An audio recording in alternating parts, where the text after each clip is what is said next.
Welcome to the Wisdom That Breathes channel. Across all our platforms, we try to share wisdom which is relevant and accessible to everyone. But on this particular platform, we go deeper into some of the ancient principles found within the scriptures. If you find some of the terminology difficult or inaccessible, then go over to our Keshava Swami YouTube channel where you'll be able to find other content which is perhaps more relatable. Thank you and enjoy the wisdom that breathes.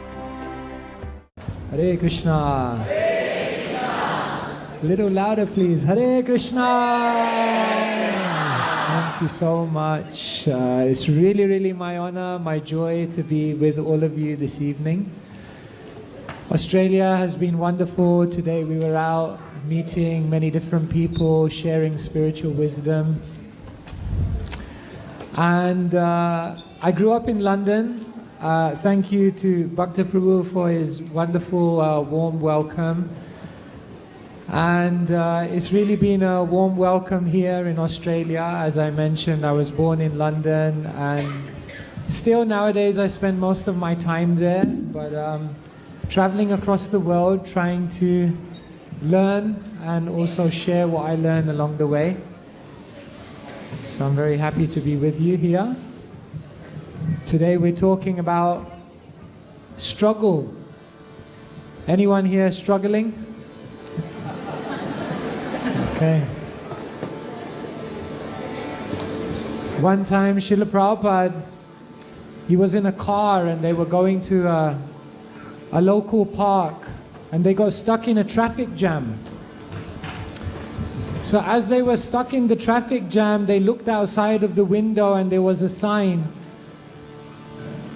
And it said, temporary roadworks, temporary inconvenience, permanent solutions. So Srila Prabhupada began to laugh and he said, material world means temporary solutions, permanent inconvenience. So struggle, obstacles, difficulties, unexpected things are a part of life. They say if you want to make Krishna laugh, just tell him your plans.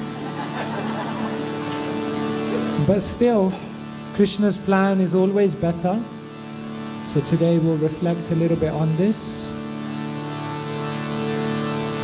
But before that we'll just chant and remember Krishna who resides in Sri Vrindavan Dham, inviting each one of us to come back to that place. Would you like to go, Sri Vrindavan? Or you want to stay in Melbourne? Radha Madhava Kunja Bihari Radha Madhava Jaya Kunja Bihari Radha Madhava Kunja Bihari Radha Madhava Kunja Bihari Gopi Jana Vallabha Girivaradhari Gopi Jana Vallabha Girivaradhari Yashodanandana Braja Jana Ranjana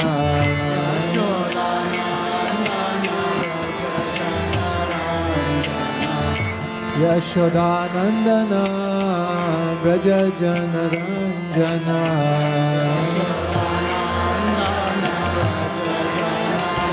Yamuna Tira Vanachari Yamuna Tira Yamuna Tira Vanachari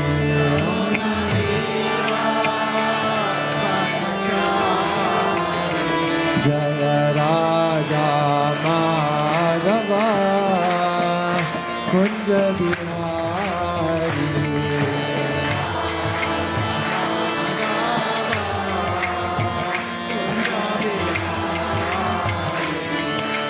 Gopi Jana Vallabha Girivaradhari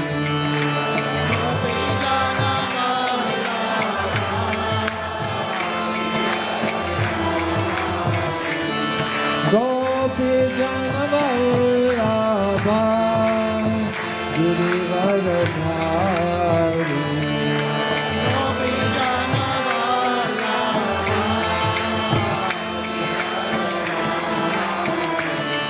Yashoda Nandana Vraja Janarandana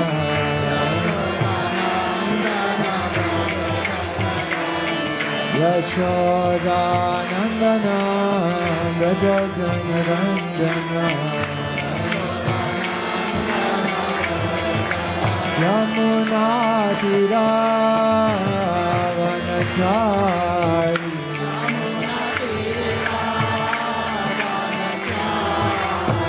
Yamuna Tira Vanachari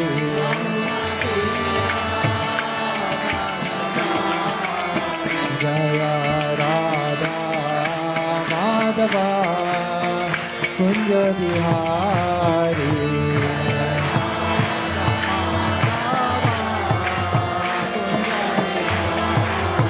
Hare Krishna Hare Krishna Krishna Krishna Hare Hare Hare Rama Hare Rama Rama Rama Hare Hare Hare Krishna,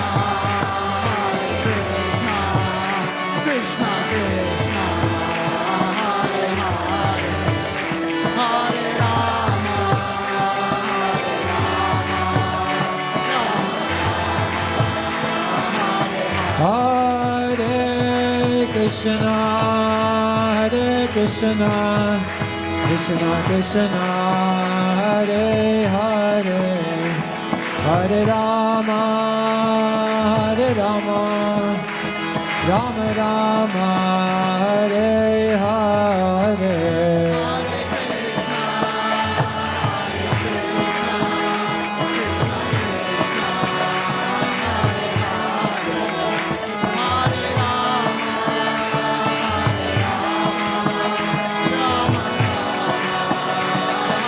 Hare Krishna, Krishna Krishna, Hare Hare, Hare Rama, Rama Rama, Hare Hare.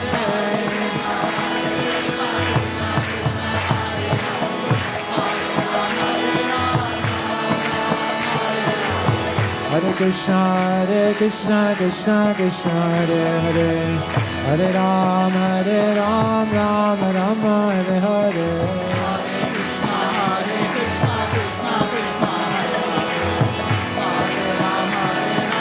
Nitai Gaur Hari Bol, Hari Bol, Hari Bol, Nitai Gaur Hari Bol.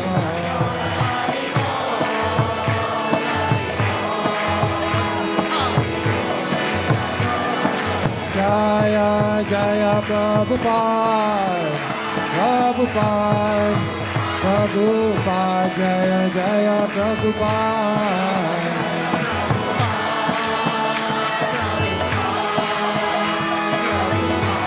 Jaya Jaya Prabhupada, Prabhupada, Prabhupada, Jaya Jaya Prabhupada.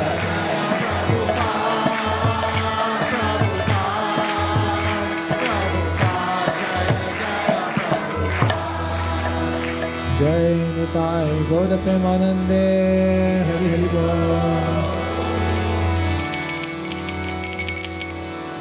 Om Jnanatimirandhasya Jnananjana Shalakaya Chakshurunmilitam Yena Tasmai Shri Gurave Namaha Nama Om Vishnu Padaya Krishna Prishthaya Bhutale Shrimate Bhaktivedanta Swami Niti Namine Namaste Saraswati Deve Gauravani Pracharine Nirvishesha Shunyavadi Astyatyageshatarine Shri Krishna Chaitanya Prabhu Nityananda Shri Advaita Gadadhara Shivasadi Gaur Bhakta Vrinda Hare Krishna Krishna Krishna Hare Hare Hare Rama Rama Rama Hare Hare Shri Harinam Sankirtan Ki Jai.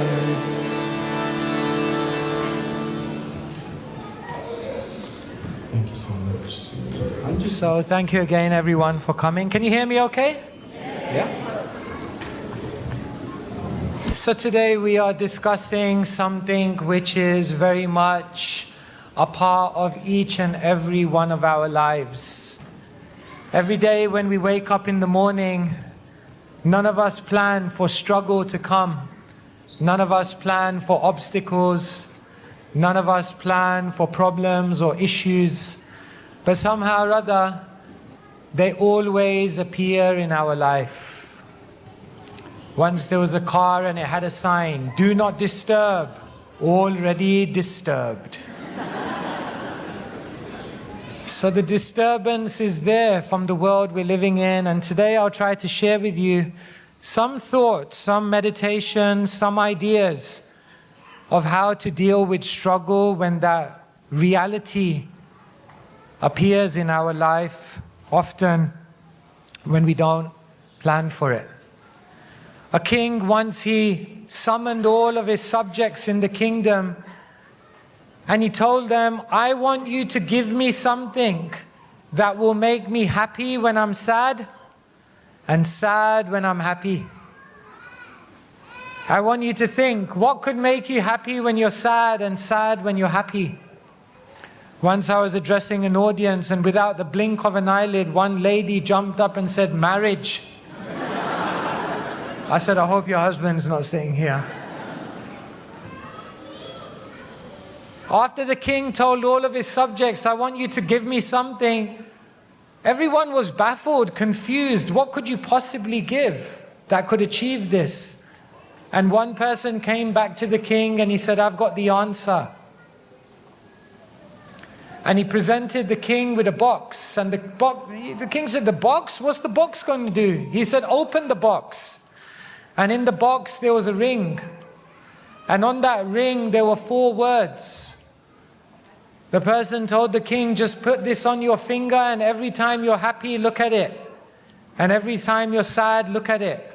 And your emotions will change." Because that ring had 4 words on it. "This too shall pass."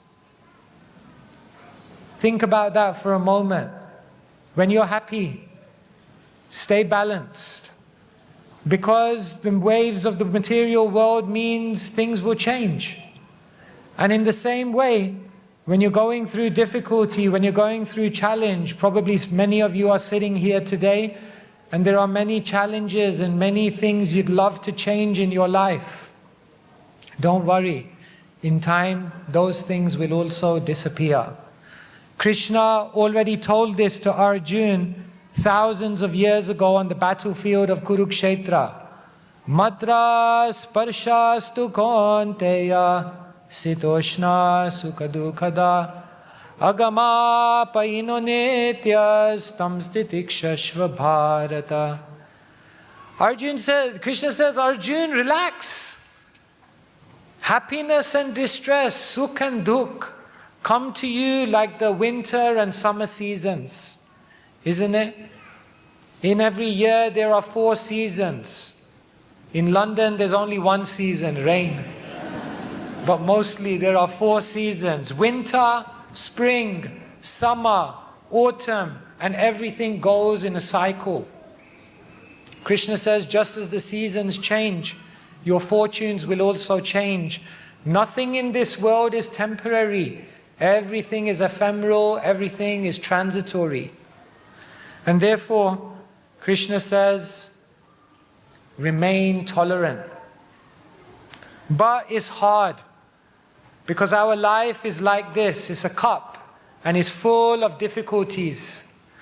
A teacher once brought a cup in front of the students, which was half filled with water, and the teacher said, how heavy is this cup?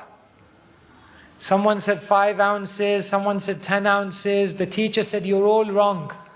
This cup is as heavy as how long you hold it for. It's not the amount of water in the cup that makes it heavy. No, no, no. It's the amount of time that you hold on to it for. And each of our lives is like a cup. And each of our lives has an amount of water in it. And that water represents the difficulties, the disappointments, the obstacles, and the changes that we never expected. Everyone has their fair share. Don't think my life is worse than someone else's life. Because you know what? They're probably thinking that their life is worse than yours.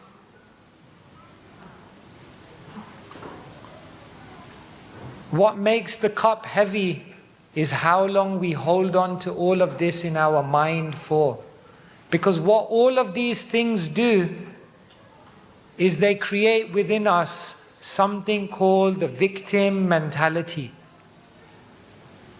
The real cause of suffering is actually our own mentality. In the ancient Bhagavatam, there is the story of an Avanti Brahmana who suffered so much in his life.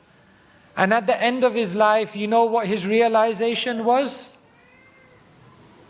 Nayam jano me sukha dukha hetur na devatatma griha karma kalaha mana param karanama mananti samsara chakram parivartayadyat. He said, I was reflecting, why did I suffer in my life? Nayam jano, other people are not the cause of my suffering. Don't blame it on your mother-in-law.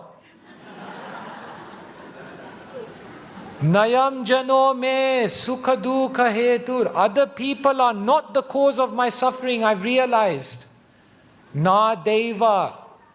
I realized the demigods, they are not the cause of my suffering. Graha.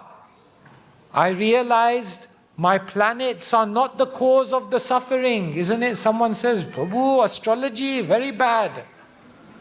No, na graha. He says, na kala. I used to think time was the cause of my suffering because in time everyone suffers. I was wrong. Na karma. I thought that karma was the cause of my suffering. I was wrong. None of these things are the cause of my suffering. Then what? Mana param karanam amananti samsara chakram parivartayet yat. The param karanam, the ultimate cause, is my own mana, my own mentality, my own mind. Dear friends, it's only our mind that is causing us suffering.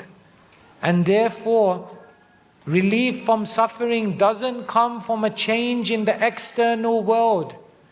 Every single person in this world is running around thinking, if I get this, this and this, and if only I could change this, this and this, then everything would be perfect. But wherever you go, you carry your mind with you. And therefore, the only perfect situation is the perfect situation where one has controlled their mind. And so many of us are in victim mentality, and that is actually what is causing our suffering.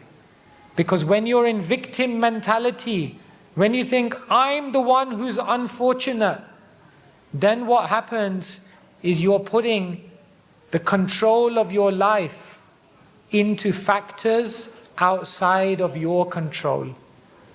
But the moment you realize, I'm only a victim, if my mentality is in victim mentality, then you take control of your own happiness again.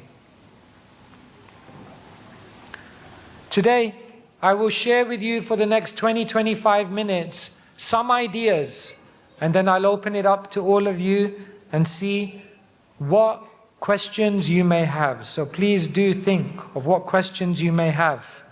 Today, I'd like to share with you the obstacles that you have in your life are not the obstacles. They're not the obstacles. The obstacles is our own mentality. And what is the mentality? The first mentality that causes problem in our life is the mentality that obstacles won't come. If we have an unrealistic expectation, definitely you will suffer. The second mentality is that obstacles are bad. And the third mentality is that obstacles are insurmountable. Krishna in the Bhagavad Gita is teaching us, if you correct these three mentalities, Dukeshva anudvigda manaha sukheshu vigata spriha vitaragha bhaya krodha stitadhir muniruchate. Krishna says, if you correct these three mentalities, you'll become a sage of the steady mind. Let's go through these one by one. The first obstacle is the mentality that we have that obstacles will not come in my life. I want you to stand up if you have had some health challenge in the last 2 years. Can you stand up? Don't be shy. And I want you to stay standing. Okay? Now I want you to stand up if you lost someone you love in the last 2 years. No, still stay standing. Those who are standing. Stand up if you lost someone in the last 2 years. I want you to stand up if you've had a challenge in your career or finances in the last 2 years. Or Australian citizenship.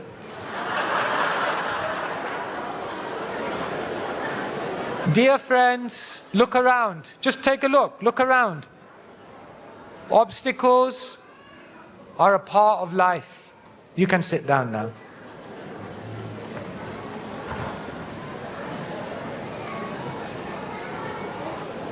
Obstacles will come. Put your hand up if you accept in your life that obstacles will come. Very good. Put your hand up if when obstacles come in your life, you feel shocked. This is the problem. You say, oh, I accept it. Obstacles will come. Yeah, Krishna says, Gita, obstacles will come. But in someone else's life, right? Yes, obstacles are there in every country, but the country on the other side of the world, right? The first thing is in our heart, we have to accept that life in the material world means obstacles. Just accepting this deeply already frees you from so much pain. But the first painful thing is that we have unrealistic expectations. Does anyone know who this is? You are not tennis fans, huh? This is Arthur Ashe. Arthur Ashe was a great tennis player. He won Wimbledon. And at a certain point in his life, he contacted a heart condition, and for that heart condition, he had to have a blood transfusion. And the blood transfusion that was supposed to save his life, they made a mistake, and instead, he contacted HIV, terminal illness. The very thing which was supposed to save his life now sentenced him to terminal illness. All of his fans were writing into him, and one of the fans wrote to him and said, Arthur Ashe, why is this happening to you? Why did God choose you? And you know what Arthur Ashe's reply was?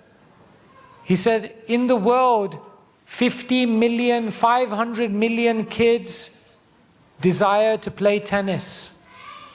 Of them, 50 million kids learn how to play tennis. Of those, 5 million learn professional tennis.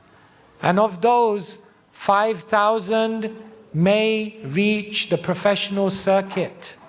Of those, 500 may reach a Grand Slam. And of those, 50 reach Wimbledon. And of the 50 that reach Wimbledon, 2 will reach the final. And of the 2 that reach the final, 1 will win Wimbledon. He said, I won Wimbledon.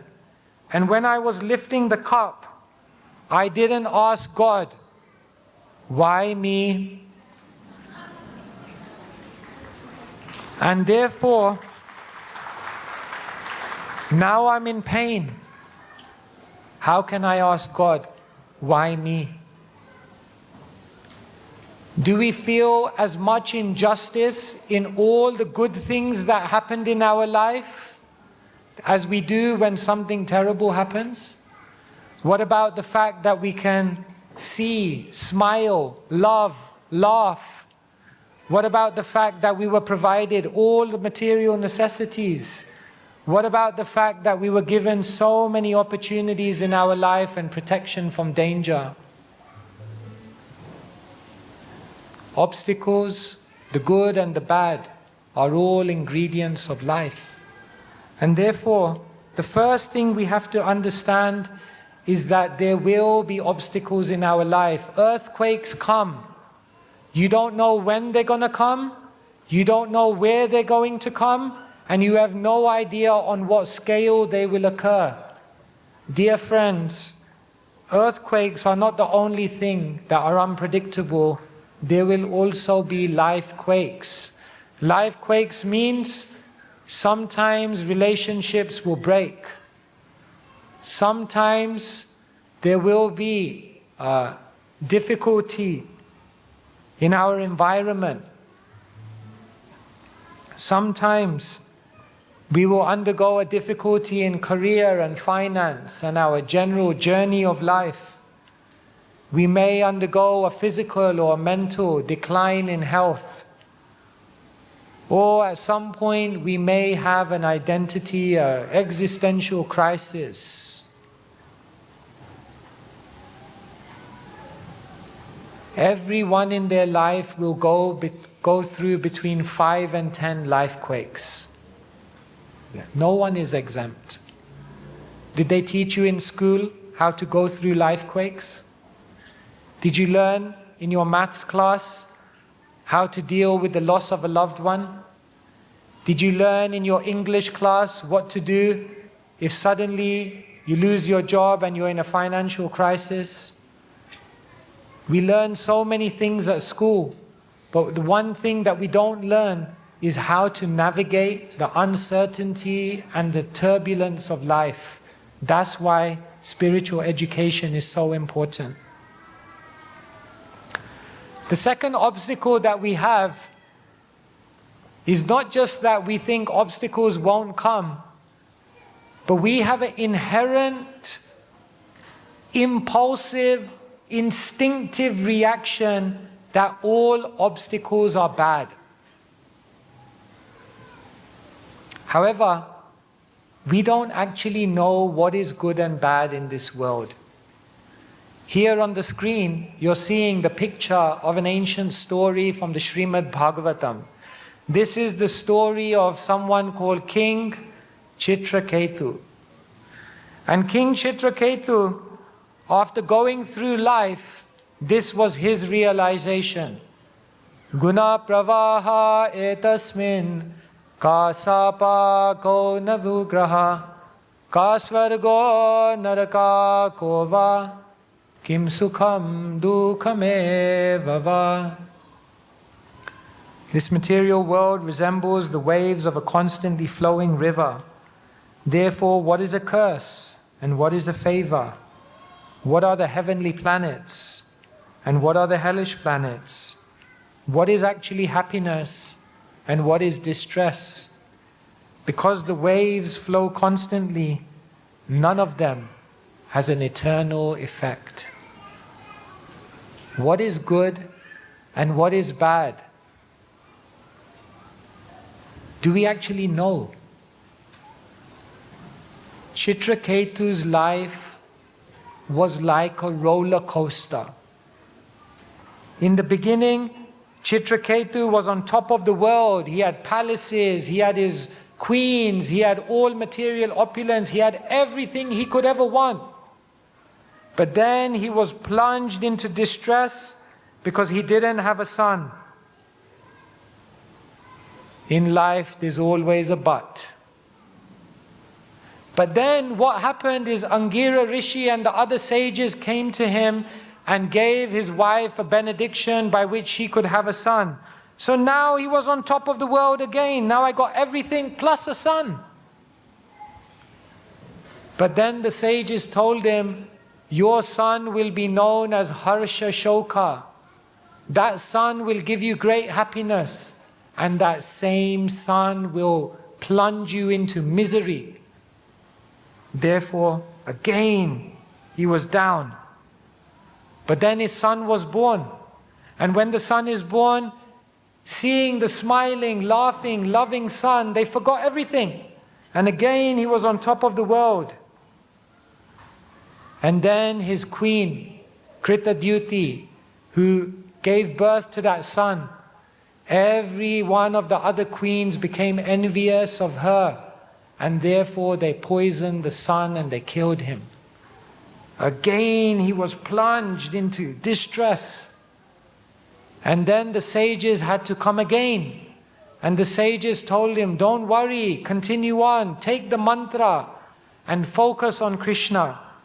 And again, he became established in spiritual consciousness, extremely happy. Then later on, as he was established in spiritual happiness, then one day he came across Lord Shiva and accidentally he offended Lord Shiva and then he became cursed. He got cursed to become a demon, Vritrasura. Again, plunged into distress. But then as Vritrasura, eventually he came face to face with Indra, and Vritrasura offered beautiful prayers. And the Lord became very, very pleased with him. And again, he perfected his life. What is good and what is bad is simply a flowing river. We have no idea. And therefore, Chitraketu says, what can I say? This is the nature of life, full of ups and downs. And why does Krishna do that? Because Krishna is removing our attachments. Bhaktisiddhanta Saraswati Thakur, he gives the example of a wedding couple. And the wedding couple went onto the boat at night and they decided to row into the horizon. So all night they were rowing and rowing and rowing. And when the sun rose up in the morning, they were in exactly the same place. Was like, how is it possible? Then they realized, oh, we didn't lift the anchor. We can chant, chant, chant. Read, read, read. Serve, serve, serve. But if the anchor of material attachment is down, then we might find we end up going in circles. So Krishna says, let me help you take the anchor out. And when something is stuck on the ground, if you just try to pull it, very difficult. Therefore, you have to go like this. So life, dear friends, goes like this. Are you scared? Has to go like this. Then, attachment comes out, then the boat can go. This is the reality. We wish our life was like this one on the top, isn't it? Straight line. Which one do you want? Straight one or the ups and downs? Ups and downs? Yeah, right. Which one will go faster? Krishna is saying, come back to me quick. Quick, quick, quick. Don't hang around here. So, which one is going to go quicker? Which one is going to bring us to Krishna quicker? We want a straight life. We want everything to be predictable, to be plain. We want everything to be within our grasp. We want everything to go according to our desires and plans. But maybe that's not what is going to bring us back to eternal happiness in the quickest way. So therefore, we should not think obstacles are bad. They are a part of a plan to bring us to Krishna. In London, I lived with one of our brahmacharis. This is a picture of him. His name was Janakinath. We used to call him JD. And this is him giving a TEDx talk. You can still see this talk on YouTube. It's called There Is No Negativity. And in the course of this talk, he was explaining his life story.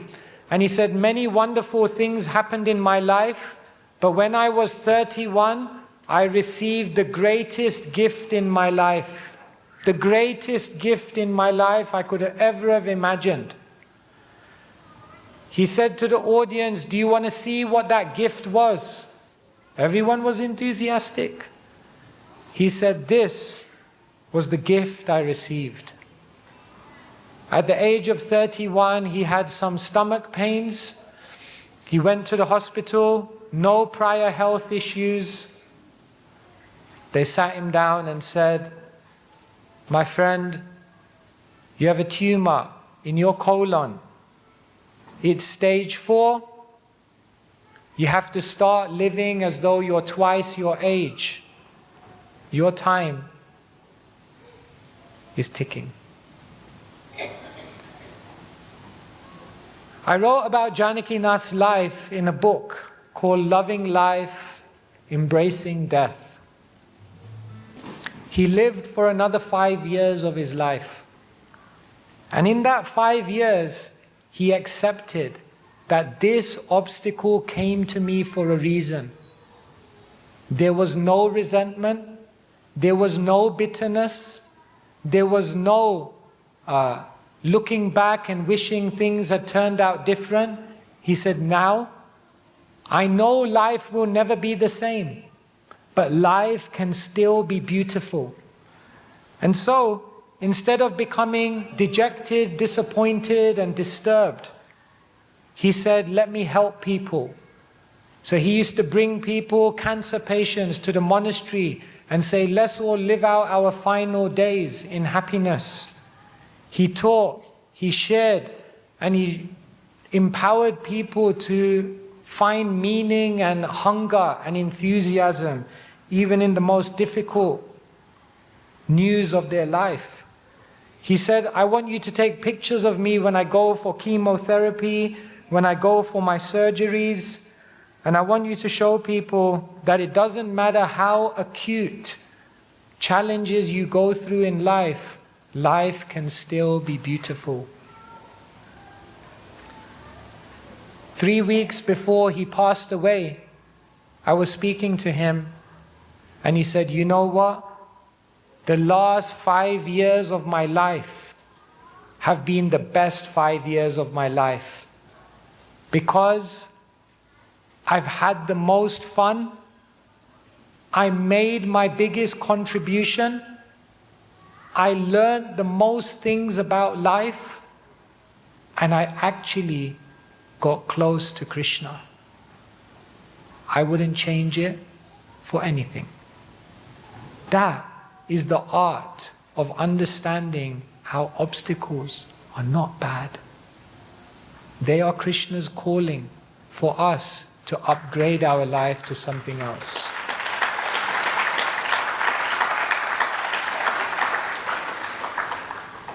I'm sitting here talking. I know it's not easy. I'm looking out at all of your lives, and I'm imagining, I can only imagine the obstacles and struggles and difficulties that you're going through. But we have to try to change our mentality towards a more spiritually positive mindset. When change comes, when obstacles come, we have to think it's revealing new opportunities. We have to understand it's building my character. We have to understand it's helping me to remember what's really important in life. Problems bring a new way of thinking and allow us to explore a creativity that otherwise sometimes remains dormant. And when we go through struggle, for sure, it can upgrade our gratitude. If we take these gifts away from every obstacle we go through, then you'll find that the obstacle was the greatest gift you received in your life. The final thing I want to share with you is that people have the wrong mentality that obstacles are insurmountable. Someone may say, I agree, obstacles will come. I agree, obstacles can be good. But me, I'm weak. I don't have the realization. I don't have that kind of spiritual strength to face it with positivity. I don't think I can overcome this in my life. Therefore, Krishna says, Machita sarva durgani matprasada tarishasi athachetvam ahankara nashroshasi vinangshasi. Krishna says, if you become conscious of me, you will pass over all the obstacles of conditioned life by my grace. But if you act not hearing me, you'll be lost. Don't tell God how big your problems are. Tell your problems how big God is. Krishna, if He's on the chariot of your life, you can do anything. You can get through anything. We have to become closer to Krishna. Therefore, pain and problems, the great devotees who keep Krishna very close in their life, they learn how to take pains and problems and make them into purpose and progress. Whenever there's bad in your life, I'll share with you 3 final things to do. Number 1, when something bad happens in your life, remember to look for the good around the bad. When there's an obstacle, when there's a struggle, we tend to become so fixated on that one thing that we cannot see all the other beauty that's present in our life because we've become so fixated on one thing. See the good around the bad. Next thing, see the good that can come from the bad. Remember Chitraketu. How do we know what is good, what is bad? From the good comes the bad, and from the bad comes great opportunity. Always look for what good is coming. Never judge things in the moment. Be patient. Look for a higher perspective. And finally, when there is bad, ask yourself, what is the good that Krishna is trying to tell me to develop so that I can counteract the bad, so that I can deal with the good or the bad, like that. So, I'm coming to the end of my presentation. Whenever you're going through a struggle, remember, the struggle is not the struggle. The obstacle is not the obstacle. The obstacle is our mentality. We think obstacles won't come, we think obstacles are bad, and we think obstacles are insurmountable. Therefore, the mantra is, adjust the expectation. Embrace the situation. Aspire for connection. This is the simple formula. Peace is not an absence of chaos. Peace is the presence of divinity, the presence of Krishna in every situation. That's what will bring peace. And so, the final question I want to ask you, does Krishna want you to have a comfortable life or an uncomfortable life?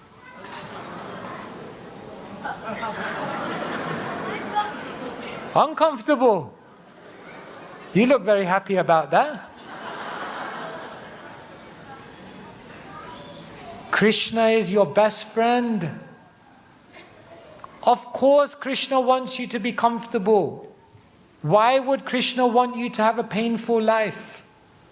But dear friends, there are different types of comfort. Some people are comfortable in material life. Krishna says, this is not comfort. Some people are comfortable in spiritual life. Did you know? Even this isn't real comfort. Krishna says, I want you to be comfortable in Krishna consciousness. That consciousness is the real comfort.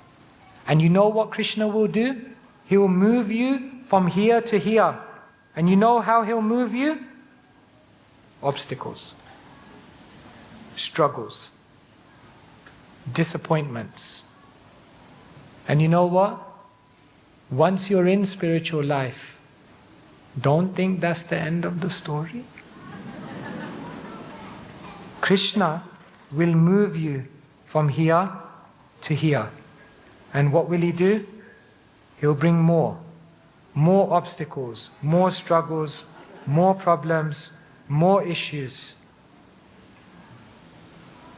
It's not because Krishna wants you to be uncomfortable, but Krishna wants you to be comfortable in pure spiritual consciousness.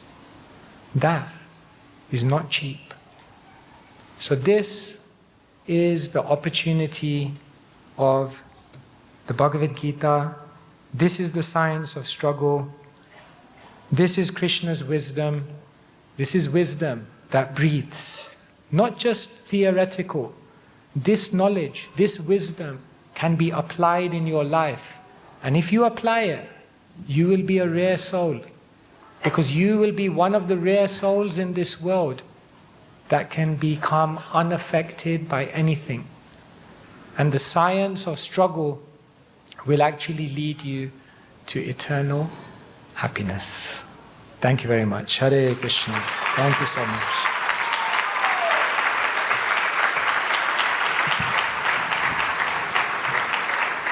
So thank you so much for being such an attentive, engaging audience. Do we have time for... Yeah, we have a little bit of time. I know there's a lot of people here, so you've got to be real brave to want to ask a question. But if anyone has a question or something I said which perhaps you'd like to know more about, maybe you want to challenge me. You say, Swamiji, it all sounds very good. Be realistic. Maybe I don't know. What is on your mind? Would you like to ask any question? Anyone? Yes, okay. There's some hands here. Yes. Hare Krishna Maharaj, thank you for the nice class. If you can speak loudly into the mic, then we can all hear your question. That'd be great. Don't be shy. Hare Krishna Maharaj, thank you for the nice class. So I had this question like, what's the difference between Comfortable in spiritual life and comfortable in Krishna consciousness? Thank you. Thank you for asking that. We were in material life. Something happened which made us realize this is not going to work. I need to look for something else. In Bhagavad Gita, Krishna says, Chaturvida bhajante mam jana sukratina arjuna artha jigyasu artharti jnani cha bharatarshava. Krishna says 4 types of people come to me. Prabhupada later on says, yes, 4 people come, but basically one type of person comes, the distressed. So we came from material life, we realized I need something more. We came to spiritual life. But what can happen in spiritual life is we can become comfortable.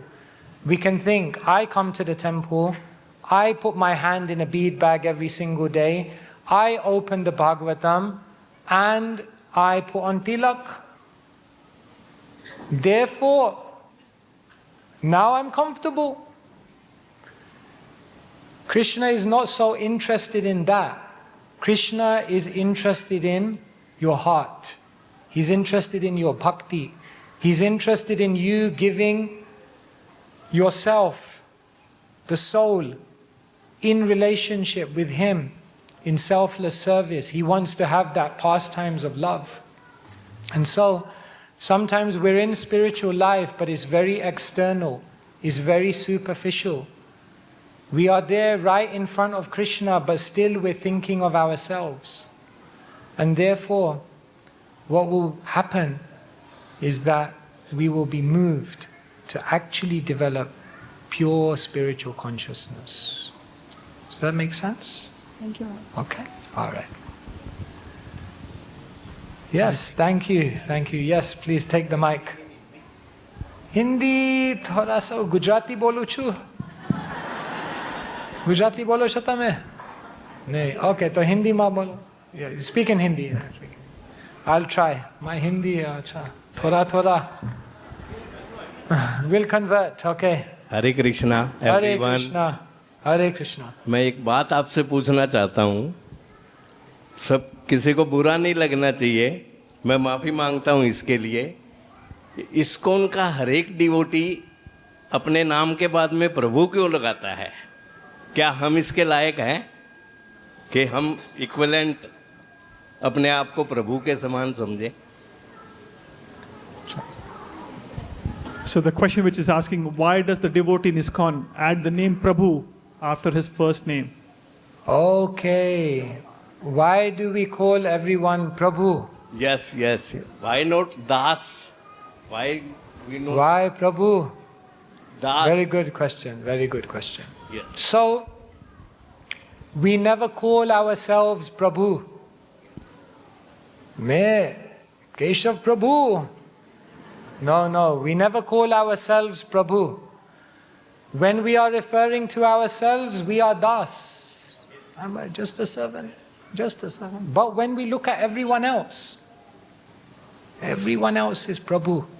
See, everyone else is Prabhu because even Krishna sees his devotees as Prabhu, isn't it? Once the sages, they were asking, who is the greatest? So one sage said, the sky is the greatest. Someone said, no. The clouds are greater because they cover the sky only. Another sage said, no, the wind is greater because it can move the clouds. Another sage said, no, the mountain is greater because it can stop the wind. Another sage said, no, the earth is greater because it's holding the mountain. Another sage said, no, God is greater because He's holding the earth. And then God appeared and said, my devotee is greater because he's holding me in his heart. But therefore,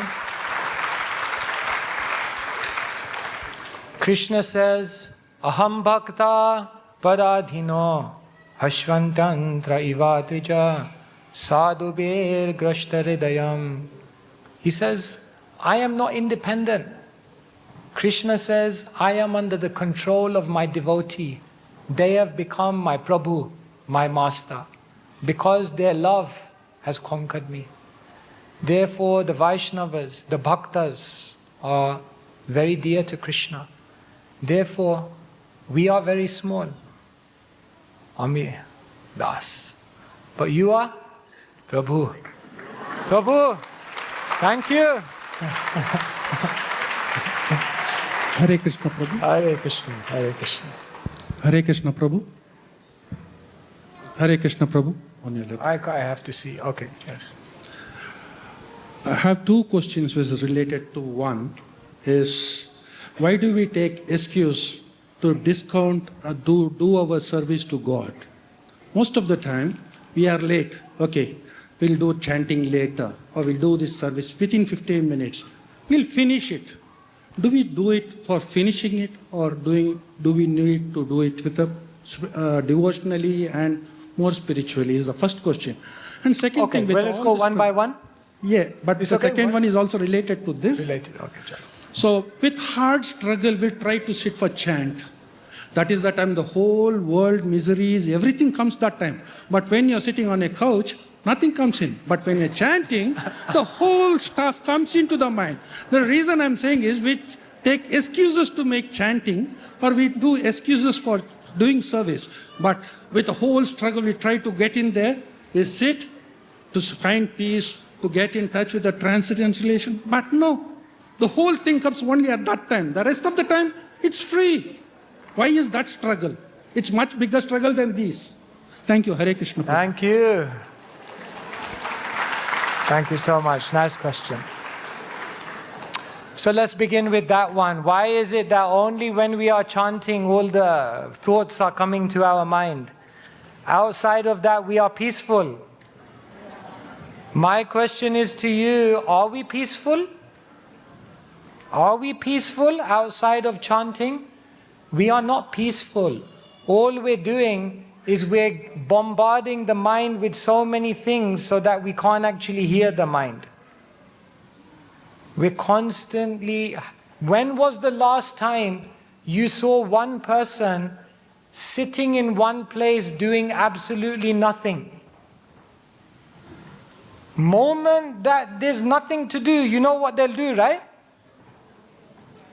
iPhone 16. Start swiping. Because people can't stay with their mind. Therefore, what we're doing in the mind, it's not that our mind is pacified outside of chanting. It's just that we're bombarding it with so many things so we don't have to hear it. But the moment we sit down to chant, one person said to me, I can't stand silence. It's so deafening.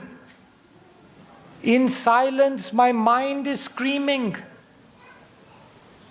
So it's not that the mind is somehow peaceful and only when chanting it's always like that. But we realize in that moment how much our mind is uncontrolled. And so yes, we are chanting to try to free the mind. Mantra, manastrayate. We're trying to free the mind so that the mind can give up all these other thoughts and simply focus on spiritual things. So yes, don't chant to finish. Chant to relish. Don't read the book just to get through the book. Read the book so the book gets through to you. Right? Quality is important. It's okay? All right, thank you. Maharaj. Thank you, Maharaji, for the nice class. Sorry, where am I looking? Maharaji here. Oh, okay, yes. And Srila Prabhupada ki jai. Maharaji, I have 3 questions, but they are interconnected.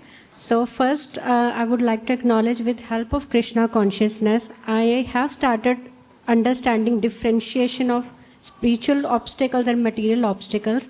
But can I ask that when we have obstacles in material, should we stop? That, okay, this is the tested and this is the line we shouldn't like chase and go further and further. But with the spiritual obstacles, how we grow and keep moving further and further?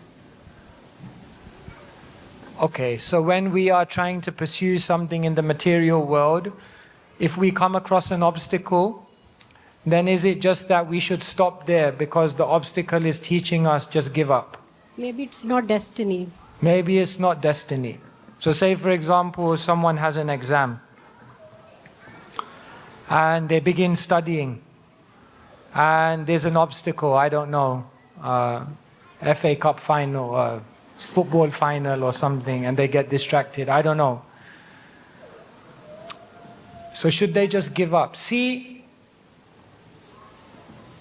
what we're trying to do is we're trying to give the best effort. Whether it's material or whether it's spiritual, all we are in control of is doing our best. You have to give your best effort. You have to give your best endeavor.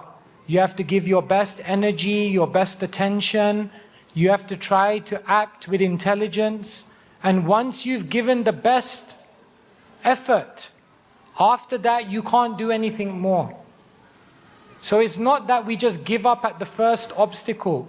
We have to continue giving effort.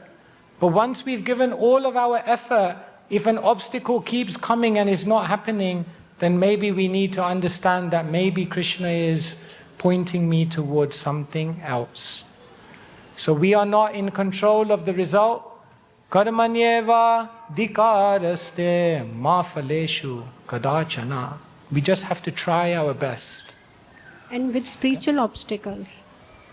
Spiritual obstacles, same thing. Same concept is there.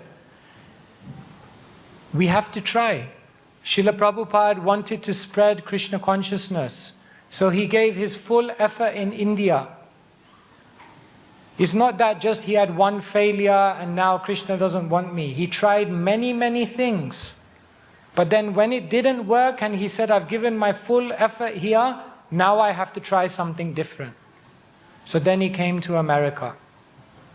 And then once the Americans became devotees, and then they went back to India, oh, Americans are doing definitely very good. Then it took off.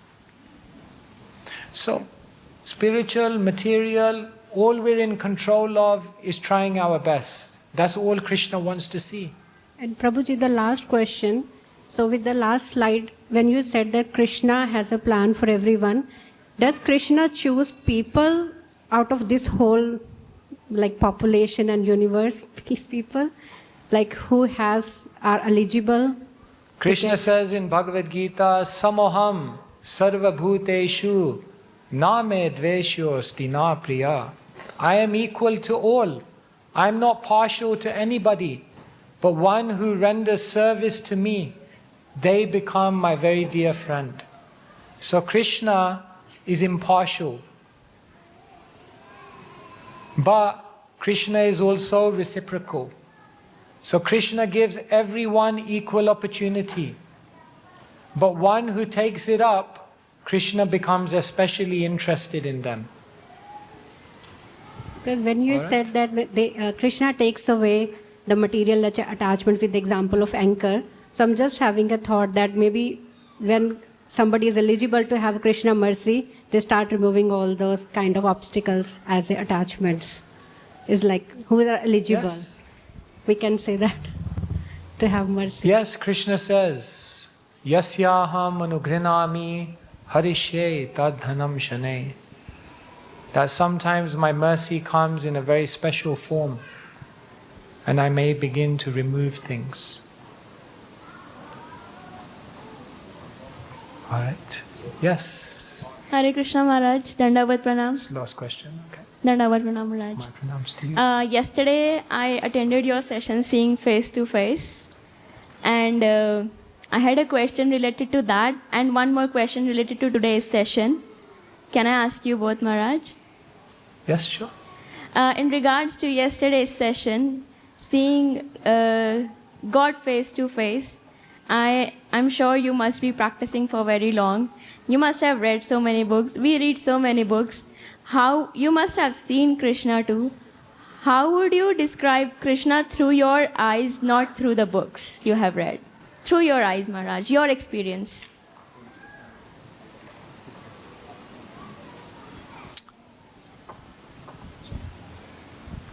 Krishna wants to have a relationship with each one of us. Everyone has equal opportunity. Krishna is alive, he's attentive, he's affectionate, and he's active. Krishna is acting as much in your life as he's acting in my life.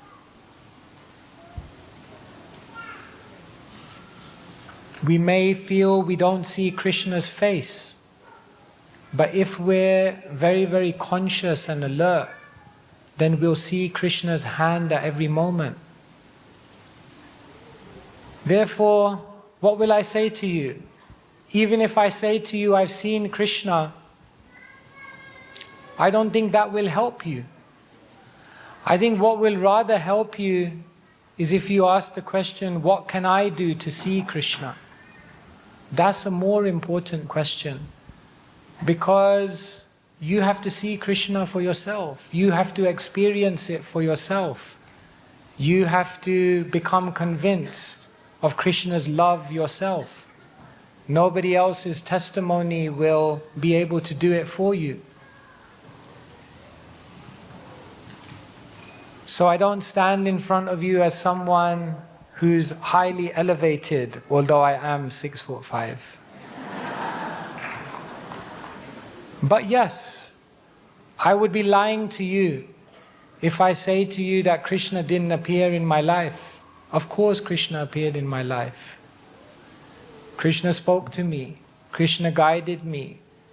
Krishna inspired me to make decisions. But that's not because I'm anyone great. Krishna is doing that for everyone. Krishna is probably more active in your life than you even know. But it's a matter of you being able to understand and appreciate that. And so the whole process is that Krishna consciousness is not about awakening a new consciousness. It's already there. It's an awareness that's innate within you, and it's a relationship which is already alive. It's just a matter of perceiving it. All right? Thank you so much, Maharaj. I have one more question. Maharaj, in regards to why me, we just saw a slide. I was thinking from 2 or 3 days, we hear a lot of times material detachment and how to detach ourselves from relatives, family, and be more spiritually attached. But how come and why is it that I lost the attachment with Krishna? How did I lose it? I don't even realize.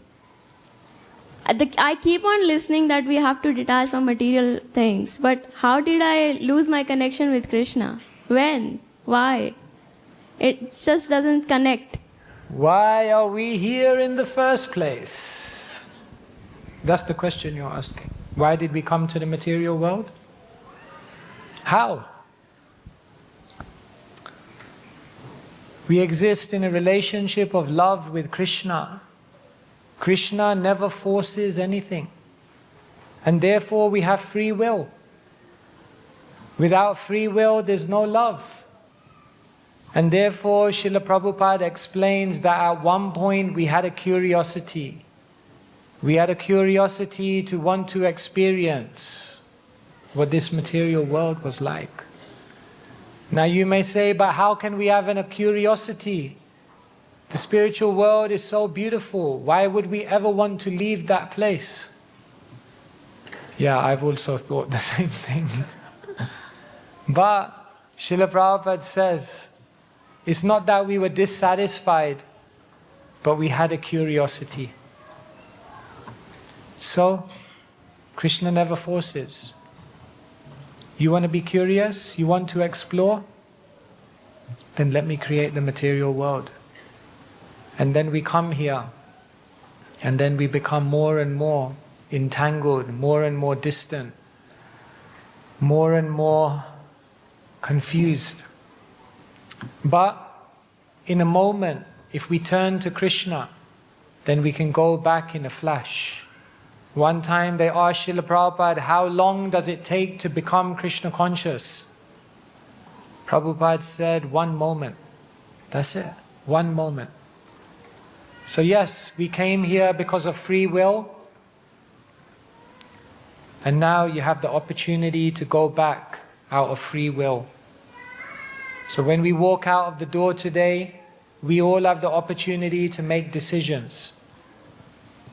If you align every one of your decisions with Krishna, if you give Krishna the first place in your heart and the first place in decision making, before you know it, you'll be with Krishna again. That's what Krishna is telling us.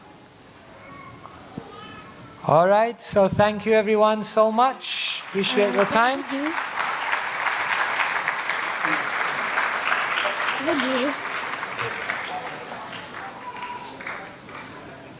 Okay, there's really someone who really wants to ask a question. Okay. Yes, go for it. So Hare Krishna Prabhuji, thank you for the class.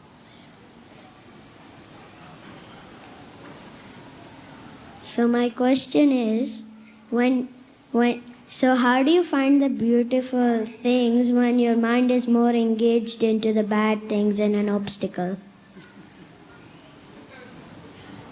Okay. Yeah, you can give him a round of applause. It's a very thoughtful question. So how do you focus on the good things when the bad things are so loud? The bad things are so prominent that sometimes we're so disappointed and frustrated that we can't see the good. Therefore, we must have devotees in our life. If there's something that you can't see, then if you have someone who's very dear to Krishna and someone who has spiritual vision, then those devotees can help you see what you don't see. If you're wise, then when you can't see the good, then you can try to see through the words of scripture. And Krishna will teach us many things in the scripture and help us to see what we can't see. And so, the sadhus or the saintly people and the shastra or the scripture, they are the way by which we can see the good, even when our mind is overwhelmed by the bad. And therefore, always stay close to the devotees of Krishna and always stay close to the scripture, because that will give you spiritual vision. Okay? Hare Krishna. So thank you very much, everyone. Really an honor to be here in Melbourne with all of you. I appreciate so many of you coming out this evening. It's really amazing. It's encouraging. I travel all across the world and I rarely see such incredibly wonderful communities as you have here in Melbourne. So you're very, very fortunate. You're very, very blessed in so many ways. And we pray that you all continue on going to higher and higher heights in Krishna consciousness. Hare Krishna. Thank you so much.